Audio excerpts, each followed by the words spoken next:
राष्ट्रवादीतर्फे कल्याण पश्चिम येथील उमेदवारांच्या ज्या मुलाखती घेतल्या आहेत त्या संदर्भात आपण आज आलो आहोत संजय हरिभाऊ पाटील यांच्याकडे। हे राष्ट्रवादीतर्फे कल्याण पश्चिम उमेदवारी यांना मिळालेली आहे आणि हे निवडणूक लढवतात।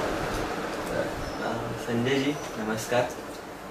आपण ह्या मुलाखत घेण्याचा आपला उद्देश हा आहे की सर्व उमेदवारांना तरुणांपर्यंत पोहोचवणं, सर्व उमेदवारांची मतं तरुणांपर्यंत पोहोचवणं। त्या संदर्भात आम्ही तुम्हाला काही प्रश्न विचारणार आहोत आणि त्याची तुम्ही दिलखुलास उत्तरं द्याल अशी आम्ही अपेक्षा बाळगतो। निश्चित।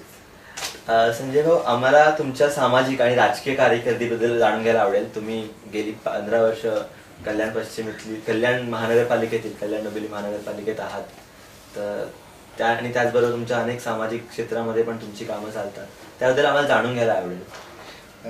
खऱ्या अर्थाने पवार साहेबांचा ओटो आहे का पहिले 80% समाजकारण करा आणि 20% राजकारण।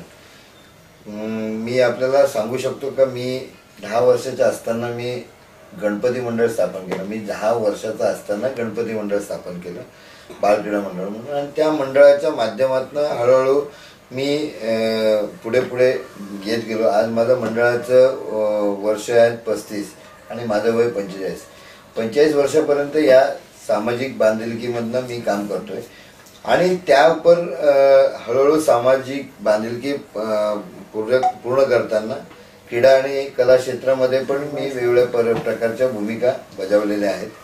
माझ्या वॉर्डामध्ये मी क्रीडा क्षेत्रामध्ये 2 मैदानं बनवलेली आहेत। ती जवळजवळ 2 एकर आणि एक 7000 फुटाचं ऑडिटोरियम बनवलेलं आहे, जिथे मुलं स्वतःच्या ॲक्टिव्हिटीज करू शकतात। आज ऑडिटोरियम आपल्याकडे नाही जिथे मुलं फ्रीली ॲक्टिव्हिटीज करू शकतात। त्या ऑडिटोरियममधनं ते छोटी मोठी नाटकांचे रिहर्सल्स करतात किंवा छोटे मोठे गाण्यांचे रिहर्सल्स वगैरे करतात।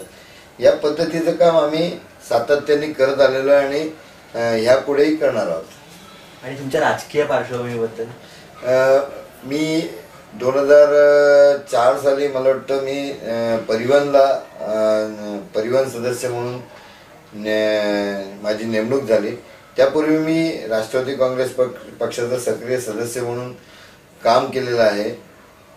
शहर लेवलच्या सरचिटणीस पदावर मी काम केलेलं आहे। त्याच्यानंतर मी शहर अध्यक्ष म्हणून काम केलेलं आहे।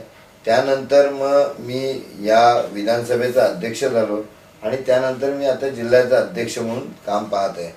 हे सर्व करत असताना माझ्या राजकीय क्षेत्रामध्ये मी 2005 साली माझी पत्नी या विभागामधून निवडून आलेली आहे। त्याचनंतर मी 2010 मध्ये मीही निवडून आलेलो आहे।